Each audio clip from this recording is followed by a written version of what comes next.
Welcome to Herbally Yours, an adventure into the world of natural medicine. Here is your host, Dr. Ellen Kamai, the natural nurse who will help you take the leap to ultimate wellness. Greetings, and thank you so much for joining me, Ellen Kamai, the natural nurse, for another edition of Herbally Yours, right here on the voice of Nassau Community College, 90.3 WHPC. Listen on air or online at iHeartRadio, Odyssey, TuneIn app, smart speakers, nccradio.org, or our own award-winning WHPC app. Download that today. And we have as our guest on this week's Herbally Yours, Cathy Nesbitt from Cathys Crawly Composters. So we're going to talk about simple solutions for today's challenges, such as worm composting to amend the soil and sprouts for eating and how to grow your own, as well as laughter for overall health and wellness. Cathy Nesbitt is a health and wellness advocate and the founder of Cathys Crawly Composters, Cathys Sprouters, and Cathys Laughter Club. She is a multi-award-winning environmental innovator who uses workshops and inspirational speaking to motivate people to live a more sustainable life. Cathy is an avid cyclist and gardener. So thank you so much for joining us today, Cathy. Ellen, I'm so excited. I feel like I have a trifecta for your natural nurse program. It's beautiful. That is a trifecta, talking about worm composting, sprout growing, and laughter club. Yeah. How did you put those three together?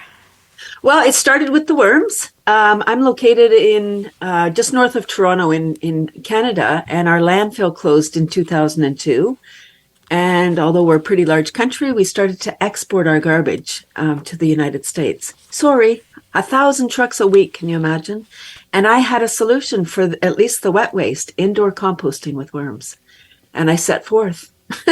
Well, it seems like everybody should be doing something like that, because when we talk about garbage, that's one thing, a biodegradable organic garbage. But then when we go into plastics, that's another. And here where I live on Long Island, they've pretty much stopped composting. They're not composting as much as they used to. And in my home in Florida, they don't even have a pickup for plastics at all, because a lot of that just got shipped on boats to China, where it was burned in pits. So, what is the solution?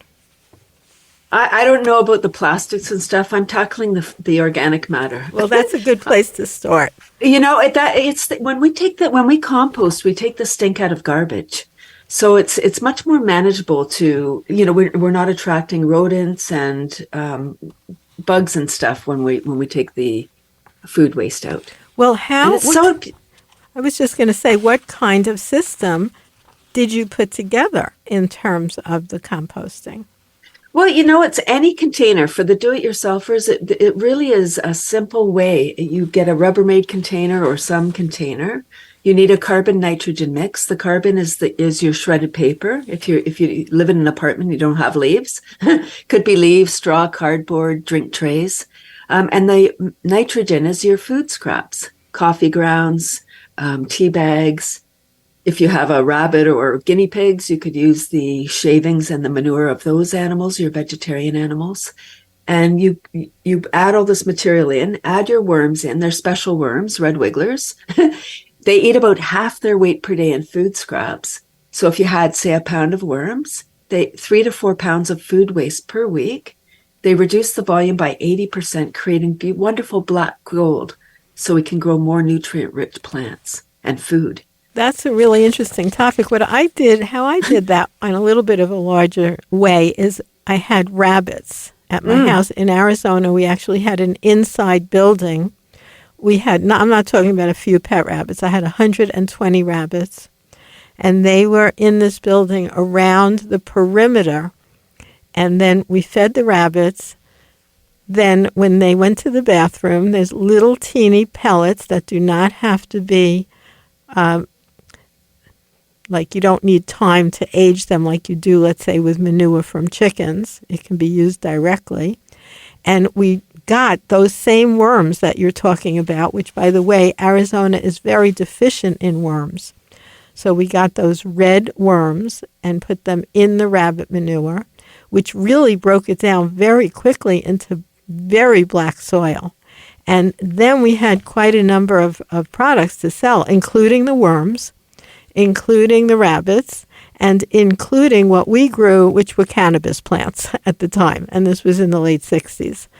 So, Ellen, I love that. Yeah, oh my gosh, it was I love a really cohesive system. But I was very surprised about those worms. How would people get those now? Are those the worms that you just find in the ground? No, they're not. They're special worms. They're not soil-dwelling worms, as you know. They're compost worms. And yes, I was going to say, for people that have rabbits, some people have the worm bin right under the rabbit hutch, and the droppings fall right in, the shavings fall in, and it's a beautiful, wonderful recycling system. Yeah, that's just what we did. And like you said, it was like black, and no bad odor. It was like rich black soil. It's amazing. Nature's finest plant food. So do you have, thank you, Ellen. on your website, CathysComposters.com, do you have sources if someone wanted to start that kind of practice at their house? Absolutely, yes. It's the 21st anniversary of Cathy's Crawly Composters. My husband's my web guy. I have tons of information, videos, instructions. I really want people to do this and be successful. So you'll show them like where they could get these special worms rather than just trying to dig them up outside, and what the best containers might be. But it sounds like it's not a big, expensive thing to get involved with. It's as expensive kind of as you want it to be. If people are space challenged, I suggest getting a container that fits the space. You think of a New York apartment, smallish maybe. If you have a small space, you can get a container to fit your space. And then, because it's not the container, it's the environment. Well, when you talked about getting a container that's plastic, is there any concern about the plastic leaching? Like, would you be better off with a glass container? Plastic is just plastic is so easy. It's portable. Glass, it may break. You could use wood, but then the wood will eventually rot and break. Yeah, plastic right now is still your best option, I think. Right, and it's so easy to get a container like that very, very easily. And then you're not going to be disposing of it. Like, once you get it, you use it for a very long period of time. That's the beauty of plastic, right? Right, exactly. Forever. In fact, you can give it to your great-grandchildren, and they can do their worms in there. So, Toronto, I have a lot of relatives, not relatives, but neighbors at my house in Florida, and they do what I do, because I do Oyster Bay in the summer and Florida in the winter, only they're from Toronto. Or some are from Quebec as well, who, of course, are more French-speaking people. But they definitely, right now, it's nice weather up there, I imagine. But do you do this the whole year, even when it's quite cold? Yes, year-round, and I ship across Canada year-round. I don't ship out of Canada at this time. There are lots of suppliers in the States, so I would help people find sources for worms or whatever they need.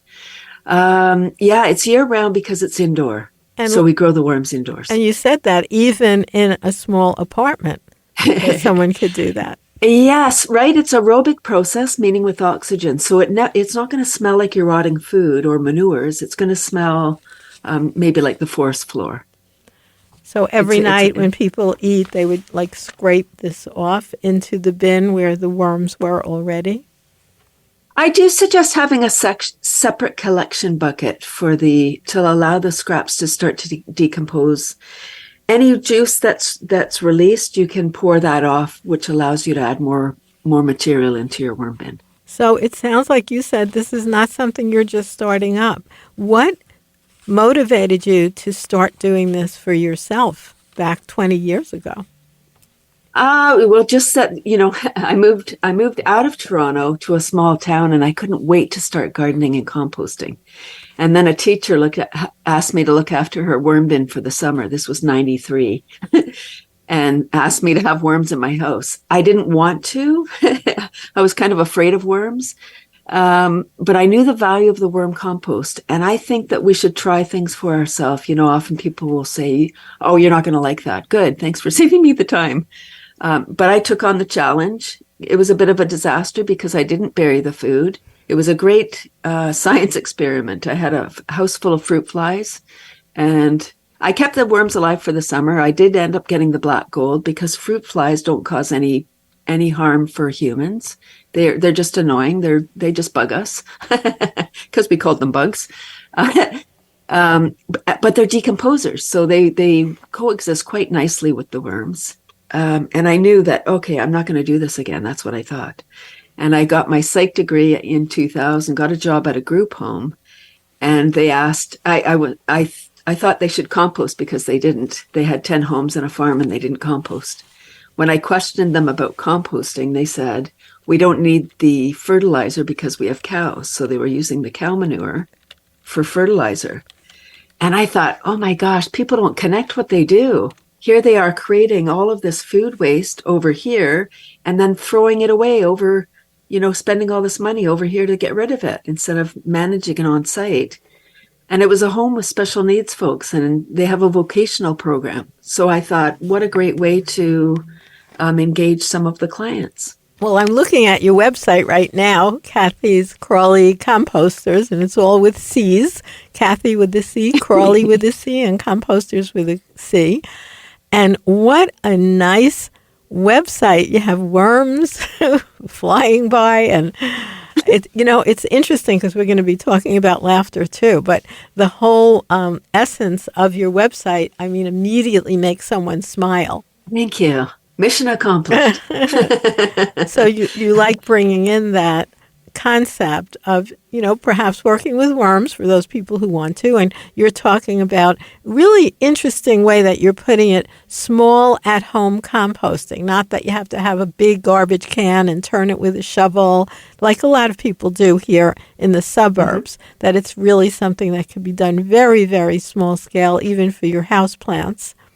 And that's a very interesting concept. Thank you, Ellen. Thank you. With that in mind, not only do you do composting, you also are about growing sprouts. What is that about? 2002 was a big year. My very first event exhibiting with my worms, I met a gentleman Tony, who sells this sprout grower. It's about the size of a dinner plate. Again, plastic. It's food grade plastic and stainless steel mesh. It looks like a spaceship. When there was a break in the audience, I went over and I said, what is that thing? And why are they buying that and not my worms? And it was a sprout grower. And I didn't know anything about sprouts or why I would eat them, how to grow them. And he was a ballroom dancer. He's 94 this year. He was 72. He looked great, professional ballroom dancer. He had great posture, a real gentleman. And he told me about sprouts, and I was like, okay, well, I'm in. I don't need to know why something works. I just look, if something is working for you, I'm like, okay, maybe I'll try that. So he said, if you're gonna do this, start your day with 2 tablespoons. So here's the thing about sprouts. I know you know, for the listeners. Sprouts are hydrating, alkalizing, regenerative, biogenic, and contain up to 100 times more digestive enzymes than raw vegetables. And I do see right on your website at cathyscomposters.com, and that's Cathy's with a C. And by the way, on our show here on Herbal Yours, after people listen to it live, and this is like live on air, kind of also in car radios and in people's kitchens on their old boom boxes, should they have such a thing, as well as being in every venue in terms of podcasts. And people can even go on their phone. There's a little button that says podcasts sometimes, if you have those smartphones. You just press it and put in Herbal Yours WHPC, and you'll be able to listen to today's show, as well as I believe we have archives of hundreds and hundreds of shows on there. So that's just so amazing that all that comes together. And Cathy sharing with us about sprouts. I'm looking at your website, and I see that sprout maker that does look like sort of a spaceship. I don't think I've seen that kind before. It's so wonderful, Ellen. It's so simple. There's no corners. There's nowhere for bacteria to grow. As long as you're rinsing twice a day, your spread. So what happens? So I'm talking about the larger beans rather than alfalfa and broccoli. The larger, mung beans, peas, chickpeas, lentils. That size of bean. Although you can do radish too. So you put your beans on, give them a rinse. About a cup of water underneath. You want the water touching the mesh, but you don't need the beans soaking in the water. And you place the dome on. Then now you've created like a microclimate. It's like a little greenhouse that sits on the counter, light or dark, not in direct sunlight. You'll get bitter beans. So for folks that live, say, in a basement apartment and they don't have windows or very teeny windows, you can still grow sprouts. Imagine you can still have delicious live food. Well, it's something to check into, and I want our listeners to know that you're listening to Herbally Yours on the voice of Nassau Community College, 90.3 WHPC. Listen live online at nccradio.org, iHeartRadio, or any other podcast venue. And for more information on today's guest or topic, you can email us at whpc@ncc.edu, or you can reach me at naturalnurse.com. And today our guest is Cathy Nesbitt from Cathys, Crawly, Composters. And she's got a wonderful website, CathysComposters.com, and that's with a C. And that's where you can see a lot of the things that we're talking about today, such as a special kind of sprouter. Now, is this something that someone can find from your website? Yes, absolutely. Yes. This is really cute. I've been doing sprouting for years myself, and I don't think I ever saw this particular piece of equipment. There's often jars with mesh on the top, that people might be familiar with. And you're saying this particular sprouter is not necessarily recommended for the alfalfa sprouts because they're too small? Right. There is a way to use this sprouter with that. It's kind of a two-step because the mesh is the holes are too big for the seeds fall through. So if you start to sprout them first and then finish them in this unit, again, it's the microclimate. Okay. So a very interesting piece of equipment. And then we certainly also want to share about your other project, which is called Cathy's Laughter Club. What is that about? Oh, yes, please. It's natural complementary medicine. It's so beautiful. 2012, one more person said, "Ew, worms in the house." And I felt it. Oh my gosh. I'd heard it many times before, but I wasn't listening to what my clients wanted. They didn't want worms in the house. And I questioned everything. Ellen, oh my gosh, I got all in my head. Why am I doing what I'm doing? Why do I care? Why doesn't anyone else? And the very next day I was introduced to laughter yoga, and it saved my worm business and has changed my life. I've been laughing since 2012, really, really laughing since 2020. We know what happened. Yeah. And I took a deep dive into why does everyone say laughter's the best medicine? And is it true? It seems that it is true. It's scientifically proven. And when we laugh, we're secreting the happy chemicals. So I say if laughter's the best medicine, we need to get our daily dose: dopamine, oxytocin, serotonin, and endorphins. So talk more about that. Like there is really a plethora of scientific research about, I guess Norman Cousins is one of the early ones who was featured on the positive scientific effects of laughing. Yeah, absolutely. There's been many prior to Dr. Kataria, who's the founder of Laughter Yoga, started in 1995 in India. And Dr. Kataria was, he's a GP and was dispensing antidepressants and wasn't probably happy himself. He was writing an article about laughter for a health magazine. And during his research, discovered all this research on the benefits of laughter and decided, well, if laughter's the best medicine, why not just laugh? And the next day after thinking that, or was, thinking about it, found 5 people, went to a park, and they were just telling jokes. So for 2 weeks, they were telling funny stories and jokes and comedy.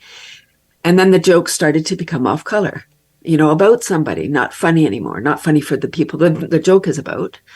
And, the audience were getting annoyed. Oh, this isn't what we wanted. No, we don't like this. So he said, come back tomorrow. I'll have a solution. And he went and asked, what can we do? And then he thought, why don't we just laugh as an activity, as an exercise?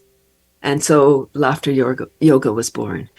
So it's a series of, there's 40 foundational exercises, but it's really a series of clapping where you're clapping palm to palm. So you're activating the meridians, deep diaphragmatic breathing, and gentle games to inspire the laughter.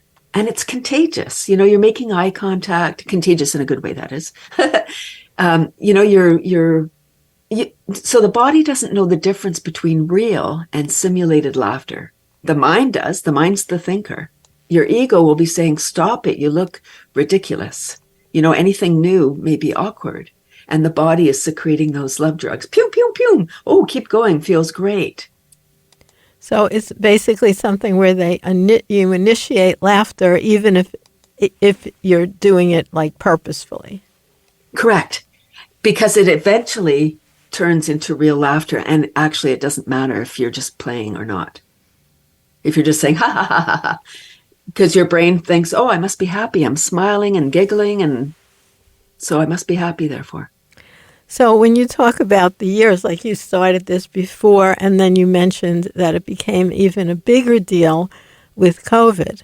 Correct. Yes, I started an online laughter club in June of 2020. Every Tuesday, it's free, and everyone should come, in fact. So that means it's virtual, right? We're not going to all fly up to Toronto. Correct. It's virtual. That's right. I needed it. June 2020. Oh, my gosh. Canada was locked down for so long. And it was because my Canadian neighbors, it was really hard. They could not just go home. They had to take a test on both sides of the border. They had to pay for a hotel for 3 days at the border before they were allowed to go to their home. And it was pretty major. Yeah, it was big. Ellen, the thing with Canada, we import about 60% of our food, 60. So we're very food insecure in Canada because of our short growing season. When our border closes, we're really food insecure. Back to the sprouting and the worms, like all of the things. And I realized, I thought I was a juggler before 2020. Like, what do you want? I have it. I've got worms. I've got sprouts. I have laughter. What do you need? That's beautiful. And then 2020, all this time to think, more time to think. Oh, more thinking time. And I realized, wow, all of my offerings are really a simple way that people can we can slow down and just take care of our waste and make soil and grow food and laugh, and just be present. And actually, one of the good things, I think, from that whole fiasco was the increase in the web life. Because while it has its downsides, anyone could join your laughter club from anywhere in the planet now. And they do. I get people from around the world. It's so exciting. The laughter yoga movement is global. I think there's 120 countries, at least, laughing. And it's very big in Asia. Of course, it started there. North America's a late adopter, so yoga's kind of just arriving. Laughter yoga's still in the ocean. It's coming. Well, why is it called yoga? Most people think of yoga as actually doing exercises. Thank you. Yes. So it's called laughter yoga. It's not doing yoga and laughing. The yoga part is the deep diaphragmatic breathing and the practice of the laughter. And Dr. Kateria's wife is a yoga teacher. So they started it together. So that's why they brought it in and as the concept yoga, because it's a practice, but it's not where you do exercises. It's a very specific thing. I've gone to sort of yoga laughter events. What does DOSE mean? So that's your dose, your dopamine, oxytocin, serotonin, and endorphins. Those are the happy chemicals that are secreted when we're laughing and having fun and connecting. So why would one want those? Do you measure them, or what does it have to do with the practice of laughing yoga? It's just one of the side benefits. Oh, that's a good We're in thing. charge of our own pharma. When we're stressed, like always, because our amygdala hasn't evolved. I'm not laughing. I'm laughing because I don't want to be secreting those chemicals. When we're stressed, we're secreting cortisol and adrenaline. So our body is awash of that. When we're laughing, we're secreting the dopamine, oxytocin, serotonin, and endorphins. And it's how we feel. And I recently, I'm taking a deep dive, as I mentioned, into all of these health practices. And I heard the expression chemical body. And I realized, oh yes, when we're stressed, we're awash in those stress chemicals. When we're laughing, the happy chemicals. And then I heard about the electrical body. And I realized that when we're stressed, we're secreting those chemicals, and we're also have that frenetic energy, which is why we need to be grounded by earthing or just by doing grounding activities. Somehow I know this is a lot of different strands that I'm pulling in here, but I think that they're all relevant to your beautiful audience. And really, when you say earthing, I find that almost a funny term because it's sort of this new age new term, but it just means walking around outside with your shoes off. But really, you don't have to buy special earthing manuals and spend lots of money and get, special. You don't have to do that. Just take your shoes off and walk around outside. You're doing earthing. I mean, you can add to that even in terms of mental practices where you feel yourself connecting. And then, of course, there's the physical effects that happen where the electromagnetic fields are actually drained into the earth. That's measurable. So all of these things really fit together that you're doing beautifully. Right. I know it is so wonderful. That's my goal, is to help people understand that we can take charge of our health by doing these simple techniques. I mean, not to doff your medicine if you have a diagnosis, but, just know that there's things that you can do to facilitate or alleviate maybe some of your pain through laughing or earthing or a combination. Well, thank you so much for being our guest today, Cathy, and for talking about some really interesting things. You can find Cathy at Cathys with an S, Composters.com. And it's Cathys.composters.com. And we will have a live link to that on our archive. So thank you so much. Thank you, Ellen. And thank you, listeners, for tuning into Herbally Yours, produced in the studios of 90.3 WHPC, Nassau Community College, Garden City, New York. For further information, email us at whpc@ncc.edu. This is your host, Ellen Kamai, naturalnurse.com, inviting you to join us again next week for another edition of Herbally Yours. Until then, stay healthy.